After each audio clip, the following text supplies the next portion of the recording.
untuk kebutuhanmu selalu cukup dan berlimpah. Cek atensi kita saat klik tombol like, subscribe, and share. Apakah atensi benci, iri, atau atensi keberlimpahan dan kebersyukuran? Mustahil untuk kebutuhan kehidupan kita kekurangan. Itu benar-benar mustahil karena bertentangan dengan Al-Quran. Bertentangan karena Allah Subhanahu wa Ta'ala berfirman, "Wa ma min dabbatin fil ard illa 'alallahi rizquha." Dan apapun dan tidak ada suatu binatang melata di bumi pertiwi ini yang tidak dijamin kerezekiannya oleh Allah. Hewan saja dijamin kerezekiannya, apalagi kita ahsanut takwim, manusia yang sempurna. Innallaha yarzuqu may yasha' bighairi hisab. Allah yang maha memberi rezeki pada apapun, pada siapapun, bighairi hisab. Bighairi hisab, tanpa hitung-hitungan.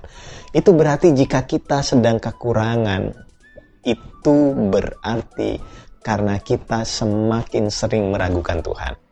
Jika kita kekurangan, itu berarti bukan kebutuhanmu. Kenalkan pada alam semesta bahwa itu kebutuhanmu. Saat Anda memperkenalkan bahwa, alam semesta, ini adalah kebutuhanmu, maka alam semesta akan bekerja presisi sesuai sunnatullah yang ada, sesuai pola semesta yang ada, sesuai hukum alam yang ada, dan dia akan mencukupimu. Kita ambil contoh orang yang merokok, semiskin apapun dia, setidak punya apapun dia, tetapi jika dia membangun bahwa rokok itu adalah kebutuhannya, maka entah bagaimana caranya, rokok itu selalu hadir tanpa dia duga-duga. Entah dikasih temannya, entah nemu di jalan, entah ditraktir orang, entah apapun, bagaimanapun, rokok itu selalu ada. Nah, di saat kita kekurangan dalam kerezekian, kita kekurangan membayar hutang, kita kekurangan membelanjai istri, kita kekurangan untuk membeli ini dan itu. Bisa jadi karena itu bukan kebutuhanmu. Bisa jadi itu hanya sekedar keinginanmu. Atau bisa jadi itu belum menjadi pola kehidupanmu dan tidak dikenali oleh sistem kerja alam semesta. Lalu tidak dianggap kebutuhan. So, bagaimana caranya memperkenalkan itu adalah kebutuhan? Cara memperkenalkan itu adalah kebutuhan adalah bilang kepada semesta bahwa aku membayar senilai, misalkan Anda punya hutang senilai 5 juta setiap bulan adalah kebutuhan. Ulangi itu setiap bulannya dan jangan cancel sama sekali.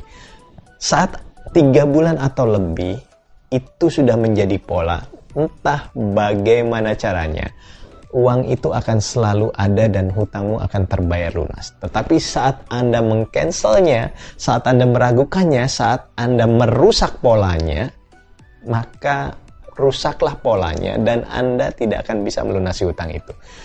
Contoh itu adalah contoh hutang.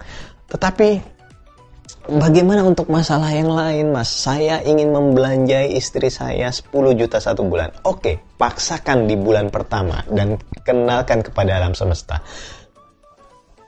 Ini adalah kebutuhan untuk membelanjai keluarga saya, 10 juta. Di bulan kedua paksakan, entah bagaimana caranya, paksakan.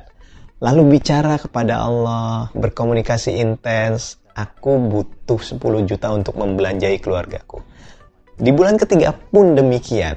Di saat kebutuhanmu mulai dikenali dan Anda sudah lakukan minimal 3 bulan, maka itu akan dikenali oleh alam semesta menjadi kebutuhan dan entah bagaimana caranya, hal itu akan selalu mudah dan selalu hadir. So, jika Anda kekurangan dalam membeli ini dan itu, berarti bisa jadi itu belum dikenali menjadi kebutuhan. Jika Anda kekurangan untuk membayar ini dan itu, bisa jadi itu belum menjadi pola kebutuhan. Atau jika kejadian itu selalu berulang, Anda membayar listrik, tetapi Anda merasa tidak bisa membayar listrik, maka Anda merusak polanya. Dan ini tidak dikenali sebagai kebutuhan. Kebutuhan itu selalu cukup, tidak mungkin kebutuhan itu kurang. Jadi saat apapun yang Anda lakukan, mengeluarkan uang, mengeluarkan kebutuhan yang jelas-jelas kebutuhan, kenalkan kepada alam semesta, ini kebutuhanku. Contoh gampang, di saat saya dulu, sebelum pandemi, saya membayar gaji karyawan 70 juta setiap bulan. 10 karyawan saya bayar 70 juta setiap bulan, dan itu saya kenalkan kepada alam semesta. Dan entah bagaimana caranya 70 juta ini selalu hadir di atas tanggal 25. Tanggal 1 sudah habis semuanya. Sampai datanglah pandemi, saya rusak polanya dengan ketakutan, dengan kekhawatiran, dengan kecemasan. Maka hal itu akan buyar. Nah, merusak pola tentang kebutuhan ini dengan ketakutan, dengan kecemasan, dengan kekhawatiran. Tetapi yakinkan pada diri Anda, jika itu memang benar-benar kebutuhan, bicara pada alam semesta, bicara pada Tuhan, dan serahkan semuanya pada Tuhan.